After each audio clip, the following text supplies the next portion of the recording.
Buenas tardes, buenos días, buenas noches. Primero de SENS de Chascomús, de 451. Bueno, en la clase pasada estuvimos hablando poquitito, de lo que era la intertextualidad, pero bueno, la idea de la clase de hoy es, fortalecer un poco lo que les mandé. Yo les había dicho que podíamos hacer un encuentro sincrónico, si eso es necesario, lo hacemos, pero se me ocurrió también mandarles este breve videito con la explicación de lo que me gustaría que ustedes entiendan sobre intertextualidad y que lo podamos trabajar. La intertextualidad es un concepto que nombra aquella relación que cualquier persona, ustedes o yo, podemos hacer cuando estamos frente a una obra que tiene cierta relación con otra que hemos leído antes. Eso es como un proceso mental que hacemos todas las personas cada vez que estamos frente a algo que está justamente referenciado, relacionado con alguna obra que hemos leído antes o que hemos visto, ¿no? En algún lado, en algún otro discurso, no necesariamente en la literatura. Pero en este caso, intertextualidad se trata justamente a esa relación entre textos. Entonces, la definición es que es la referencia de un texto dentro de otro y es la presencia efectiva de un texto en otro. O sea, yo encuentro que hay algo de ese texto que yo leí antes en este que estoy leyendo ahora. Y es un recurso utilizado con muchísima frecuencia en la literatura. Hay literatura que solo se trata de intertextualidad, por ejemplo, Borges.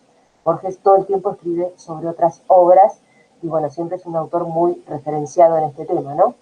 El lector o la lectora necesita conocer el texto que funciona como intertexto para enriquecer su lectura. Es decir, yo puedo leer la obra sin saber que se relaciona con otra que fue escrita anteriormente y la puedo entender. Pero si yo conozco la obra anterior a la cual toma de referencia, puede que le dé otro significado a esa lectura y que sea una lectura, como bien dice ahí, más rica, o sea, más interesante. Hay diferentes formas de presentar esa intertextualidad que puede manifestarse en forma de referencia o alusión a elementos de un texto previo.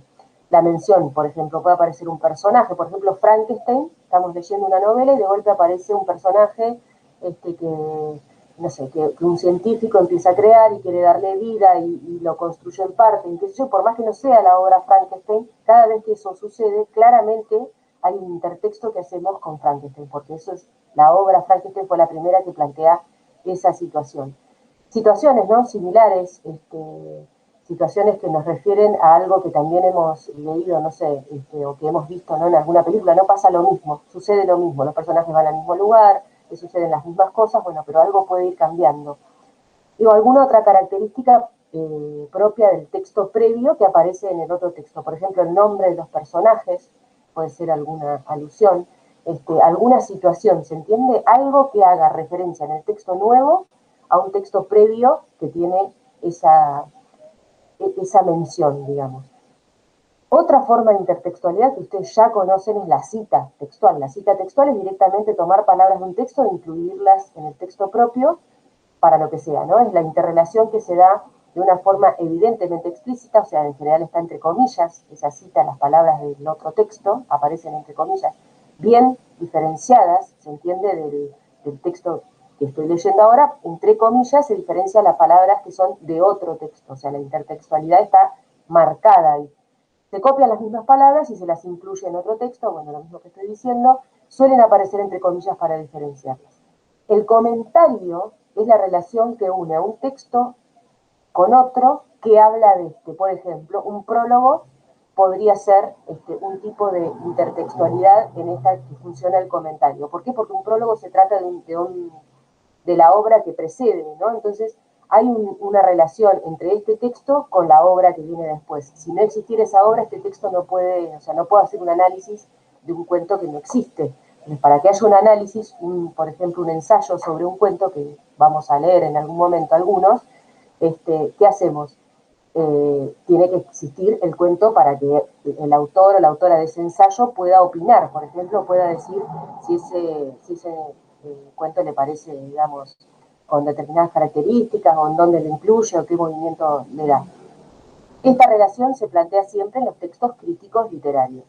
Y la parodia, atención, se basa en un texto al que imita con la intención de provocar un efecto humorístico, como homenaje o como cuestionamiento, pero en general un efecto humorístico porque la parodia es un tipo de texto humorístico que justamente utiliza diferentes recursos para generar efectos cómicos, como por ejemplo la exageración, algunas repeticiones, algunos absurdos que pueden llegar a aparecer en el relato que hacen que sea igual a la otra obra, pero con estos elementos humorísticos.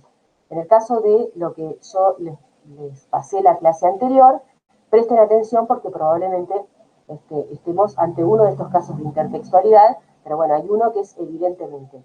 La consigna entonces para hoy, les pido después de ver este video, es que me comenten cuál es la intertextualidad que encontraron entre los cuentos que les mandé la semana pasada y si encuentran alguna dificultad en esta teoría. El trabajo práctico consiste básicamente, la semana pasada empezamos con 2 obras, hoy vamos a seguir con otras, consiste en investigar datos de los autores o autoras de las obras que estamos leyendo, resumir el argumento de cada una de las obras, contar de qué se trata, ¿no? Esta obra se trata de un hombre que va a tal lado, bueno, el punto 3 tienen que hacer un cuadro comparativo en donde ponen un cuento y otro cuento, o la obra o el otro texto, y tienen que analizar los aspectos que tienen en común y en cuáles difieren, justamente para encontrar si hay una intertextualidad, o sea, ¿por qué me parece que esta obra se parece a esta otra? ¿Por qué hay intertextualidad? Bueno, ¿en dónde hay esa intertextualidad?